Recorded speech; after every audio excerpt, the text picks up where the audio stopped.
உலக தமிழ் அன்பர்கள் அனைவருக்கும் வணக்கம். நமது டுபாக்கூர் யூடியூப் சேனல் வழியாக மக்களுக்கு சிரிக்க சிந்திக்க என்ற தலைப்பில் பல கதைகளை நான் சொல்ல வந்திருக்கேன். தினமும் ஒரு கதை. அதுக்கு நாங்கள் என்ன பேர் சொல்லணும்னா, தினம் ஒரு திக்குமுக்கு. என்னடா தினம் ஒரு திக்குமுக்குன்னு நீங்கள் யோசிக்கக்கூடாது. ஒவ்வொரு நாளும் ஒவ்வொரு கதை சுவராஜ்யமாக இருக்கும். இந்த கதையை கவனமாக ஸ்கிப் பண்ணாமல் கேட்கணும். அது முதல்ல கண்டிஷன். ஏன்னா அடுத்து என்ன அப்படிங்கிறத முழுசாக கேட்டால் தான் முடிவு உங்களுக்கு தெரியும். இப்போ நான் நேராக வந்துடுறேன், வாங்க வீடியோக்குள்ள. ஒரு அப்பனும் மகனும் காட்டில் மலையில் போய் விறகு வெட்ட போனாங்க.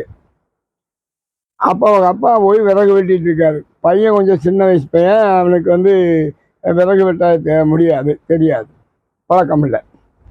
இப்போ அவங்க அப்பா கேட்குறாரு, அவங்க அப்பா வேலை செய்கிறாரு. மையன் கேட்குறான், அப்பா அங்கே ஒரு ஆறு ஒன்று ஓடிட்டு இருக்குது பக்கத்தில். அப்பா இந்த ஆறு எங்கே போகுது அப்படின்னு ஒரு கேள்வி கேட்டான். அதுக்கு அவங்க அப்பா சொன்னார், அவன் விறகு வெட்ட கஷ்டம் இருக்க மாட்டாங்க, இதை வேற கேள்வி கேட்குறான்னு சொல்லி உங்கள் நடுவீட்டுக்கு போகுதுன்னு. ஆஹா, நம்ம நடுவீட்டுக்கே போகுதா இது அப்படின்னு அவன் கேட்டேன். ஆமாம் அப்படின்ட்டான். மறுநாள் அவங்க அப்பா விறகு வெட்டி போட மூங்கில், அவங்க அப்பா என்ன வேணா மூங்கில் வெட்டி கொண்டாந்து அதை விற்பனை செஞ்சு அன்னைக்கு சாப்பாடு, அந்த மாதிரி தான் விறகு வெட்டி புடைக்கக்கூடிய ஒரு ஃபேமிலி. இப்போ இவன் அதை காது கேட்டதுமே அவங்க அப்பா வம்பால் வெட்டி போகலாம், அந்த மூங்கிலெல்லாம் வெட்டி போட இவன் இந்த பையன் சும்மா இருக்காமல் ஒவ்வொரு மூங்கியாக தூக்கி தண்ணியில் போட்டான், அந்த ஆற்றுக்குள்ளே போட்டேன். அப்போ ஆற்றுல மூங்கி என்ன இது அடிச்சு போயிடுச்சு. கடைசியாக அப்போ வெட்டி முடிச்சுட்டு, ஏப்பா எங்கேப்பா மூங்கியெல்லாம் காணா வெட்டி போட்டேனே அப்படின்னு கேட்க, அதெல்லாம் நம்ம நடுவீட்டுக்கு போயிடுச்சுப்பா, அப்படியே போயிடுச்சு அப்படின்னு. என்னடா சொல்கிற அப்படிங்க, நீங்கள் சொன்னீங்க நம்ம நடுவீட்டுக்கு ஆறே போகுதுங்க, அப்போ நம்ம ஏன் ஜமக்கணும், நான் தூக்கி போட்டேன் அப்படிங்க.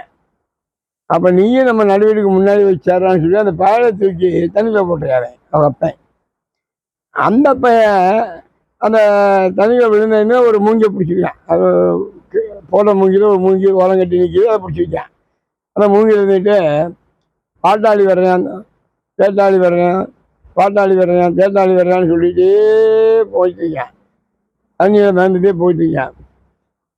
அப்போ கொஞ்ச தூரம் அந்த தண்ணியில் போகும்போதே வாழை தோட்டம், அந்த வாழை தோட்டத்தோடய அந்த ஆறு போகுது. அந்த வாழை தோட்டத்தில் அந்த வாழைக்கத்தாறு நிறைய பழுத்து பழமாகி விளைஞ்சி அறுவடைக்கு தயாராகுது. அப்போ அந்த தோட்டத்துக்கான சாப்பாடு வரும்னு பார்த்தா சாப்பாடு வர லேட் ஆயிடுச்சு. எப்படி நம்ம சாப்பிட போகிறது, யாராவது தோட்டத்துக்கு பார்க்க வச்சு போகணும் போது அந்த ஆறு அங்கே அந்த தோட்டத்தோடய போகும்போது இந்த பயிர் சவுண்டு கேட்குது, பாட்டாளி வர்றேன், தேட்டாளி வர்றேன், பாட்டாளி வர்றேன் அப்படின்னு சொல்லிட்டு வர்றேன்.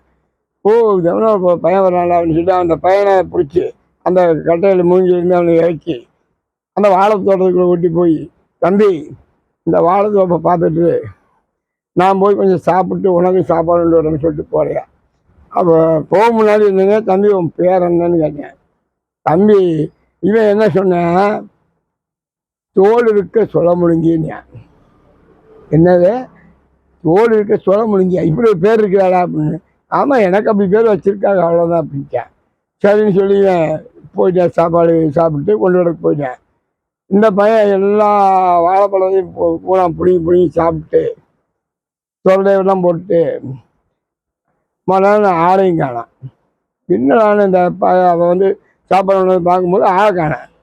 எங்கே போயிட்டாங்க அப்படிங்கும்போது, எங்கே போயிட்டான்னு தெரியலன்ட்டு போய் மலமலன்னு போய் ஊரில் ஒரு கம்ப்ளைண்ட்டை கொடுக்கலாம் அப்படின்ட்டு போய் பொதுமக்கள் முன்னிலையில் பெரிய மனுஷர்கிட்ட சொல்கிறேன். ஐயா இந்த மாதிரி பையன் வந்தேன், நான் கொண்டாந்து காவலுக்கு வச்சு போனேன், திடீர்னு அவனை காணேன், வேறு என்னப்பா அப்படின்னு கேட்கும்போது அவன் சொன்னேன், தோல் இருக்க சொல்ல முடியுங்கன்னு சொன்னானுங்க.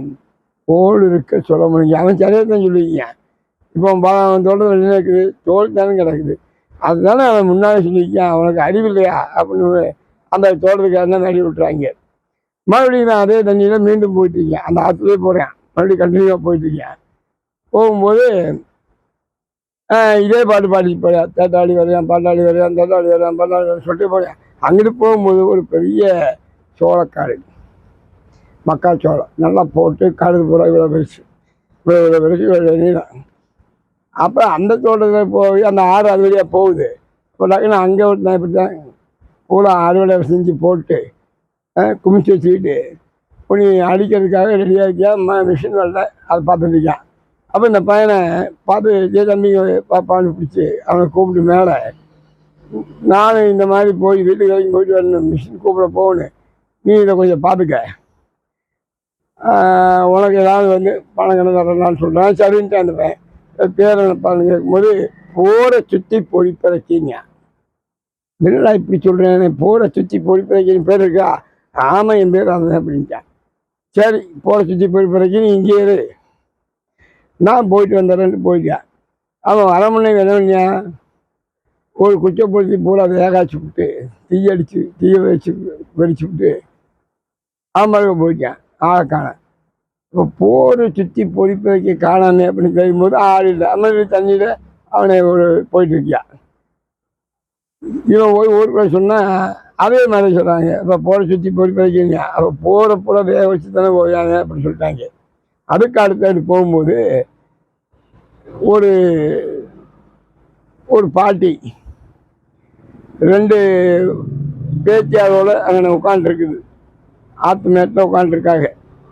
அப்போ மலானி இவன் மரத்தை கண்டு தம்பிங்க வாப்பான்னு பிடிச்சி கூப்பிட்டு, இந்த 2 பிள்ளைகளை பார்த்துக்க, நான் போய் கொஞ்சம் ஊருக்குள்ளே போயிட்டு வந்துடுறேன், இங்கே ஒன்றும் சாப்பிட கிடைக்காதுன்னு சொல்லி அந்த பாட்டியுமே அதே மாதிரி சாப்பிட்றதுக்காக கொண்டு போகிறான்னு சொல்லுது. சரி சரி, போக முன்னாடி உன் பேரை கேட்டுக்கன்னப்பா, உன் பேர் என்ன அப்படின்னு கேட்கும்போது அவன் சொன்னான், என் பேர் மருமகன்னு. மருமகனா? சரி சரி, அப்போ மருமகனே நீங்கள் பார்த்துட்டு நான் போய் சாப்பாடு கொண்டு வரணும். போயிடுச்சு, அது போயிடுச்சு. அங்கே போயிட்டு வர பண்ணி 2 பிள்ளையை கூட்டி போயிட்டேன்.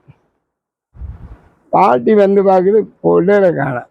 இது அந்த ஊரில் போய் பக்கத்தில் இருக்க ஊரில் போய் கம்ப்ளைண்ட் பண்ணுது, இந்த மாதிரி மருமகன் பிள்ளைய கூட்டிகிட்டு போயிட்டான்னு. அப்போ அந்த ஊருக்காக சொன்னாங்க, மருமகன் மகளை கூட்டிகிட்டு போனானா அது உலகத்தில் வழக்கம் தானே, இது என்ன பெரிய கம்ப்ளைண்ட்டு, போமா அப்படின்ட்டாங்க. அதில் என்னடா அப்படின்னு சொல்லும்போது, அப்போ அந்தம்மா பாவம் ஒன்றும் எங்கேயும் சொல்லி ஒன்றும் பண்ண முடியலை. அதோட இந்த கதையை சுருக்கமாக முடித்து, இந்த கதையிலிருந்து நாம் என்ன தெரிஞ்சுக்கிறோம் அப்படிங்கிறத சொல்லிடுறேன்.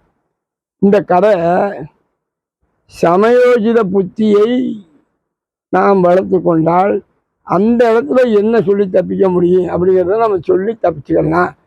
வாழ்க்கையில் எத்தனையோ பிரச்சனைகள் வரும், அந்த பிரச்சனையை தப்பிக்கிறதுக்கு ஒரே வழி சமயோஜித புத்தி, அது நமக்கு வேணும். இதைத்தான் இந்த கதை சொல்கிறது. நன்றி, வணக்கம்.